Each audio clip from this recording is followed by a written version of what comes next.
샬롬, 샬롬, 샬롬, 샬롬. 하나님 사랑합니다, 여러분. 주 안에서 사랑합니다. 오늘 역대하 7장 말씀이죠. 네. 하나님의 그 얼굴, 어떤 얼굴을 가지고 계신지, 네. 솔로몬의 업적에 대해서 나와 있는 그 부분입니다. 역대하 7장 말씀. 그리스도인들에게 교회는 주님의 몸이고 동시에 삶의 중심이고 터전이다. 우리가 이렇게 얘기할 수 있는데 과연 우리 마음속에 교회를 그렇게 중요하게 삶의 터전으로 다들 여기시는지 그런 마음들이셔야 되겠죠. 내가 교회에 나옴으로 예수 믿는 자가 되고 교회 다니면서 신앙이 성장하고 교회를 사랑하고 교회를 위해서 충성하다가 교회 품 안에서 생애를 마칠 수 있는 그런 자들이 다 되어야 될 텐데 예수를 믿는다면서 태어나서 죽을 때까지 우리 삶 가운데 놓여있는 교회와 나는 어떠한 관계가 있는가. 네, 우리는 그렇기 때문에 신앙이 가장 중심이고 핵심이라고 할 수 있는 교회에 대한 바른 이해를 하고 가야 되겠습니다. 메일 브루너라는 신학자는 교회를 어떻게 이해하느냐에 따라 그 사람의 모든 신앙생활이 결정된다 이렇게 얘기했습니다. 교회를 귀하게 여기는 사람은 신앙생활도 하나님 제일 주의가 되겠지만 교회를 별 대수롭지 않게 생각하는 사람에게는 신앙생활 역시 그와 같겠죠. 교회란 사람의 손으로 지었다고 해서 사람이 만들어낸 것이라고 생각해서는 안 됩니다. 하나님께서는 이스라엘 백성에게 율법을 주신 후에 그 율법을 어겼을 때 용서받게 하시고 또한 하나님의 말씀을 배워서 당신의 거룩한 뜻을 지켜갈 수 있는 힘을 공급하기 위해서 그 백성에게 교회의 원형이라고 할 수 있는 성막을 지으라고 명령을 하십니다. 그리고 후에 성막이 성전이 되었는데 오늘날 교회가 되었죠. 그러므로 교회는 하나님의 선물이고 하나님의 작품이고 하나님께서 친히 세우신 공동체입니다. 그런데 하나님께서는 교회의 원형이라고 할 수 있는 성막을 만들라고 말씀하시면서 이에 대한 세 가지 원칙을 정하신 것을 볼 수 있는데 첫째가 바로 장소의 문제입니다. 하나님께서 이스라엘이 광야를 지날 당시 너희는 성소를 짓되 이스라엘 진 한가운데 지으라 이렇게 명령하셨습니다. 그래서 이스라엘 백성들은 성소를 중심으로 해서 사방에 세 파씩 12지파가 삥 둘러 싼 모양을 갖추고 나아갑니다. 하나님의 성소가 백성들이 거하는 한가운데 놓여져 있다는 것은 항상 백성들의 삶의 중심이 하나님의 집이 되어야 한다는 뜻을 가지고 있죠. 하나님의 백성들이 거주하는 곳도 성전을 중심으로 해서 살아가야 한다는 뜻이기도 하죠. 우리 마음 한가운데 항상 성전이 있어서 순간순간 슬플 때나 기쁠 때나 하나님을 기억하고 달려나올 수 있는 그러한 모두가 되어야겠습니다. 교회를 축으로 사는 삶, 이것이 바로 하나님의 원하시는 그리스도인의 삶입니다. 교회 중심적 삶의 필요성을 말씀하시기 위해서 하나님께서 전 한가운데 내 집을 지으라고 명령하시죠. 이것이 바로 첫 번째 원칙입니다. 두 번째로는 모양의 문제, 어떤 모양을 가지고 있어야 될까? 하나님께서 그 전을 지으라 하시면서 너희들이 사는 집과 똑같이 지으라고 하십니다. 하나님께서는 더 아름다운 공간을 짓지 못해서가 아니고 성전은 은혜의 상징적인 공간이 되어야 합니다. 하나님이 사람과 함께 거한다고 하는 그 낮아짐의 표시로 사람들이 사는 것과 똑같은 모양의 집을 지으라고 하신 거죠.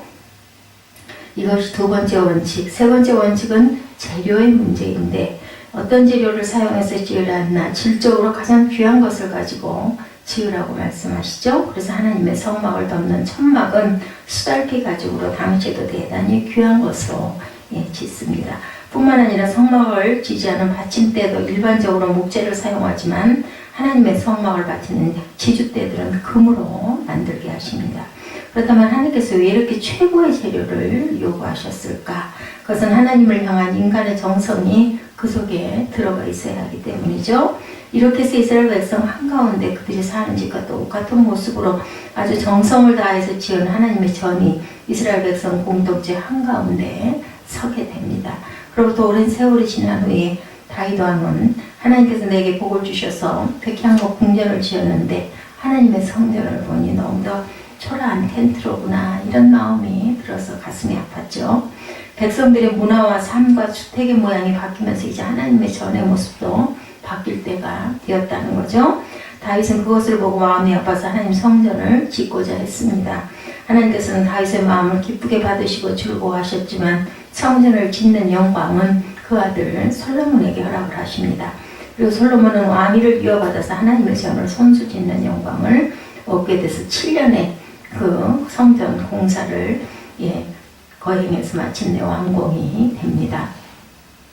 그리고 자기 아버지인 다윗이 그토록 짓기 원했던 하나님의 성전을 완공하자 너무나 기쁘고 감사해서 하나님 앞에 기도를 하게 되죠. 그것을 솔로몬의 성전 봉헌 기도다 이렇게 말씀합니다.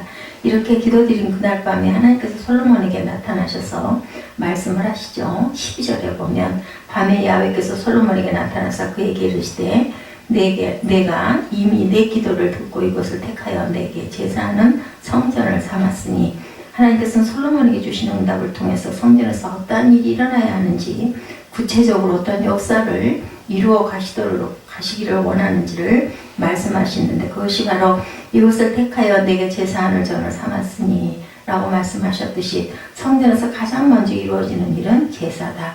제사는 하나님과 인간의 만남의 표현입니다. 하나님과 인간이 만난다는 것은 영적인 존재와 육적인 존재로 질적으로 다른 존재가 만남에 있어서 그 매개체가 바로 제사다. 지금은 예수님, 그죠? 예수님이 바로 통로입니다. 하나님께 드리는 제사를 통해서 하나님과 인간은 만나게 되죠. 구약시대의 제사 속에는 인간의 자기 죄에 대한 고백이 있습니다. 그래서 나는 죄인입니다. 하나님 내 죄 대신 이 짐승의 피를 바칩니다 하는 자기 겸손과 죄의 고백이 있고 동시에 하나님이 죄인을 만나시는 희생적인 은총이 들어있죠. 바로 이 제사의 결과 죄사함을 받게 되고 희생의 피로 죄 씻음을 받는 곳, 죄사함을 통하여 하나님을 만나는 곳, 그것이 바로 성전입니다. 그러면 하나님의 전에 나와 그리스도의 피를 의지할 때 사죄의 은총이 주어지고 죄 씻음을 받는 것이 성전에서 이루어지는 가장 기초적인 일일 거죠. 두 번째로 성전에서 이루어지는 이런 문제의 본질을 파악하게 만드는 것입니다. 세상에 살면서 사람들의 말을 듣고 세상의 가치관에 노출되어 살다 보면 자신도 모르는 사이에 내 마음도 세상으로 향하게 됩니다. 그런데 하나님 앞에 나와서 우리는 문제의 진정한 원인을 깨달아야 되겠죠? 다윗은 시편 73편에서 내가 이 세상에 많은 모순들 때문에 고민이 많았는데 하나님의 성소에 들어오면서 내가 깨닫게 되었다 이렇게 고백을 합니다. 다시 말해서 세상에서 볼 수 없었던 문제의 본질을 직시할 수 있는 안목이 성전에서 생겨나게 되었다라는 뜻입니다. 자, 우리들은 무슨 문제가 발생하게 될 때 원인을 따져보려고 합니다. 이것은 이성을 가진 인간에게 당연한 일이죠. 특히 병원을 가면 많은 환자들이 있는데 환자들 가운데는 두 종류가 있습니다. 한 종류는 병명을 아는 환자들, 또 한 종류는 병명을 몰라서 병원을 찾은 그러한 종류. 누가 더 불안할까요? 여러분들, 병명을 모르는 사람이 더 불안하겠죠? 몸이 아픈 사람도 여러 가지의 검사를 통해서 정확한 병명이 나오면 일단은 밝혀졌으니까 치료를 받아야 되겠죠? 그런데 그것을 모르는 원인을 모르는 사람은 매우 불안합니다. 도대체 내가 왜 체했나 아니면 무슨 위장에 큰 탈이 났나 여러 가지로 생각하다 보면은 불안합니다. 그런데 그 원인을 처음에는 되게 환경이나 외부적인 원인에서 찾다 나중에는 도덕적인 원인에까지 이르게 됩니다. 어떤 의사의 이야기가 한 사람이 팔이 부러져 병원에 입원을 했는데 아무리 치료를 해도 팔이 붙지를 않더라는 거죠. 하도 이상해서 환자에게 선생님은 아무리 의학적으로 조치를 해도 팔이 붙질 않습니다. 왜 팔이 안 붙는지 혹시 아십니까? 하고 그 환자에게 물었더니 제가 이 팔로 제 아내를 너무나 많이 때렸습니다. 그래서 나을 수가 없겠죠. 아내가 저를 용서해 주면 제가 나을 것 같습니다. 그러더라고요. 의사는 그 사람이 아내를 불러서 남편 앞에서 용서한다는 말을 듣게 합니다. 그랬더니 놀랍게도 그 후에 남편의 팔이 호전이 되어서 낫게 되었더라는 거죠. 이런 종류의 많은 임상 경험을 통해서 폴 투니 학자는 병의 치료에는 도덕성이 있다는 유명한 말을 남깁니다. 인간은 의미를 추구하는 존재이기 때문에 병의 원인을 도덕적으로 묻게 되고 이것이 인간이라는 설명을 합니다. 미워하고 시기하고 질투하고 원망하고 불평하는 모든 것이 원인이 될 수가 있죠. 저와 여러분들은 한 분도 이런 분이 없으시기를 주님의 이름으로 축복합니다. 오늘 본문의 말씀에 우리들에게 일어나는 모든 일의 원인은 그보다 훨씬 깊은 원인이 있음을 말씀하죠. 13절에 보면 말씀합니다. 혹 내가 하늘을 닫고 비를 내리지 아니하거나 혹 메뚜기들에게 토산을 먹게 하거나 혹 전염병이 내 백성 가운데 유행하게 할 때 내 이름으로 일컫는 내 백성이 그들의 악한 길에서 떠나 스스로 낮추고 기도하여 내 얼굴을 찾으면 내가 하늘에서 듣고 그들의 죄를 사하고 그들의 땅을 고칠지라. 이제 이곳에서 하는 기도에 내가 눈을 뜨고 귀를 기울이겠다. 이렇게 말씀을 하시죠. 요즘 전 세계적으로 기상이 많이 변해서 그 기상 이변 그 현상들이 일어나고 있는데 그 대표적인 원인이 엘니뇨 현상이라고 합니다. 예측 불허의 기상 이변의 원인에 대해서 그 단어 하나로 대답을 합니다. 인간의 대답은 그렇죠. 그러나 하나님께서는 그보다 더 높은 원인이 있다고 그 원인을 찾으라고 말씀하죠. 14절에 내 이름을 일컫는 내 백성이 그들의 악한 길에서 떠나 스스로 낮추고 기도하여 내 얼굴을 찾으면 내가 하늘에서 듣고 그들의 죄를 사하고 그들의 땅을 고칠지라. 내 이름으로 일컫는 내 백성이 그 악한 길에서 떠나라는 말씀처럼 악한 길로부터 그 백성들이 떠나게 하기 위한 하나님의 조치와 경고가 이와 같은 천재지변으로 나타난다고 볼 수가 있다는 거죠. 어떤 부부가 서로 신앙이 잘 맞지 않아 갈등을 하고 있었는데 하루는 남편이 주일날 아침에 골프채를 들고 나가더니 교회를 가지 않고 골프장으로 가버렸어요. 아내는 화가 나서 마음대로 하라고 화를 내고 교회에 왔는데 얼마 후에 병원에서 전화가 왔더라는 거죠. 천둥 번개가 치는 와중에 골프를 치다가 벼락을 맞아서 손에 화상을 입었다라는 소식이었다고 그래요. 그런데 아내가 맨 처음 한 말이 주일날 교회 안 가고 골프장 가더니 벼락 맞았잖아요. 이렇게 얘기했다는 거죠. 얼마나 놀랐어요 하고 먼저 위로를 했어야 되겠죠. 근데 교회 안 가서 골프 치러 갔다가 벌 받았지 이런 마음은 남편의 마음에도 있었을 거예요. 그런데 아내의 말은 오히려 남편의 반발심을 만드는 꼴이 되고 맙니다. 우리 주변에도 이런 일들이 많죠. 문제는 아내의 말이 내용적으로 틀리지는 않았을지 모르지만 과학적으로 원인을 찾는다면 천둥 번개가 치는 날 들판에서 골프채를 쳤으니 맞을 그런 벼락 전기에 감정이 될 수가 있죠. 과학적인 분석입니다. 근데 왜 많은 사람들 가운데 하필이면 그 사람이었겠는가? 여기에 대해서도 과학적으로 설명할 수는 없습니다. 성경은 말씀하죠. 따라 우리 돌이키게 하기 위한 하나님의 뜻이라는 것을 우리가 알아야 되겠죠. 성경 속의 가장 큰 재해는 노아의 홍수 사건이죠. 성경은 그 일의 원인에 대해서 단순히 기상 이변이 아니라 이 땅의 사람들의 죄악이 관영함으로 말미암아 내리신 하나님의 심판이며 인재라고 밝히는데 이런 분석에 대해서 세상 사람들은 비웃습니다. 그런가 하면 솔로몬의 죄로 인해 하나님께서는 그 아들의 대가에 나라가 나뉠 것이라고 했지만 세상 사람들은 국세 정세와 정치적인 힘의 논리 때문이라고 당연히 이렇게 생각을 하죠.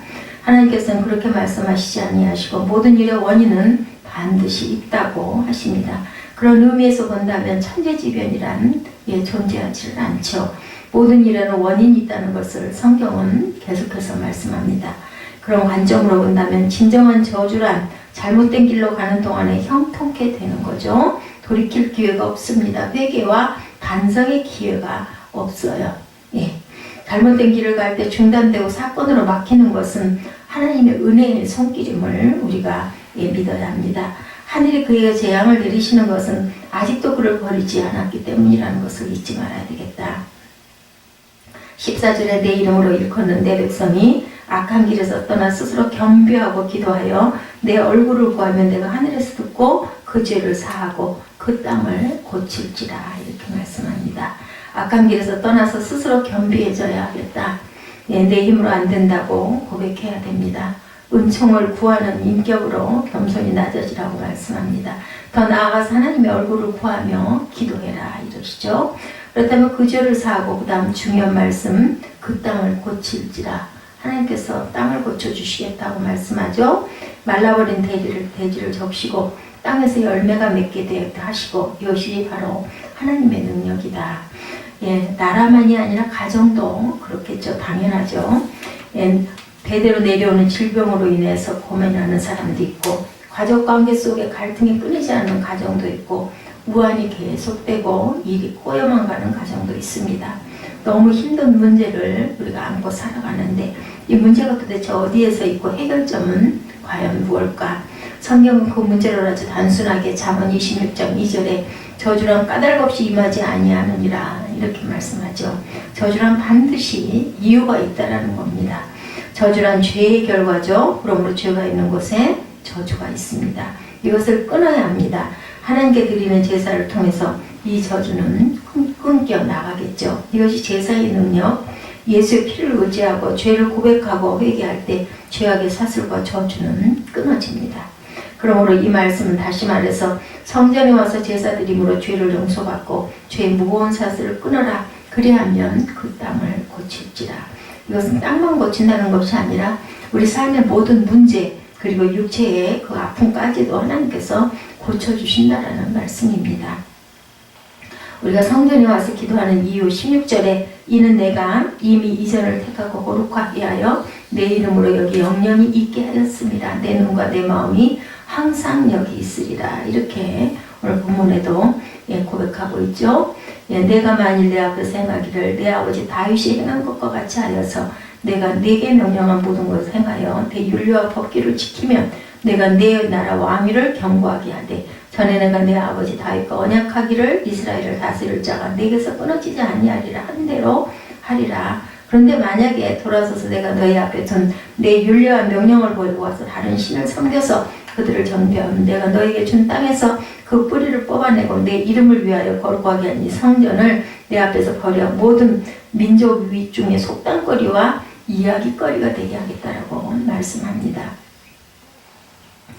다시 말해서 하나님의 눈과 마음이 이곳에 있기 때문에 항상 내가 여기 있을 것인데 너희들이 다른 신을 섬기면 너희를 그냥 두지 않겠다는 말씀이죠. 내가 너희에게 준 땅에서 그 뿌리를 뽑아내고 내 이름을 위하여 거룩하게 한 이 성전을 내 앞에서 버려 모든 민족 중에 속담거리와 이야기거리가 되게 하리니 이 성전이 비록 높을지라도 그리로 지나가는 자마다 놀라 이르되 야훼께서 무슨 까닭으로 이 땅과 이 성전에 이같이 행하셨는가 하면 대답하기를 그들이 자기 조상들을 애굽 땅에서 인도하여 내신 자기 하나님 야훼를 버리고 다른 신들에게 붙잡혀서 그것들을 경배하여 섬김으로 야훼께서 그 모든 재앙을 그들에게 내리셨다 하리라 하셨더라. 이렇게 말씀합니다. 교회는 하나님의 집이죠. 죄사함을 받는 곳입니다. 문제의 원인을 바르게 파악하는 곳이고 그리고 또한 문제를 해결하는 곳이고 저주를 그치게 하는 곳이고 축복의 문을 여는 곳입니다. 하나님의 전에 나와서 하나님의 얼굴을 구하고 겸손히 엎드리는 사람의 미래는 분명히 밝을 것이죠. 어려운 일이 있을 때마다 우리가 성전을 생각하고 기도할 줄 알아야 되겠습니다. 이 성전은 하나님을 만나고 용서받고 기도하여 문제를 해결하는 곳이죠. 더 나아가서 힘으로 더 충성하는 곳입니다. 그리고 돌아갈 때는 항상 기쁜 마음으로 돌아가는 곳이기도 합니다. 원하기는 이러한 성전을 통해서 하나님의 약속하신 하나님의 은혜와 저와 여러분 안에 충만하시기를 주님의 이름으로 축복합니다.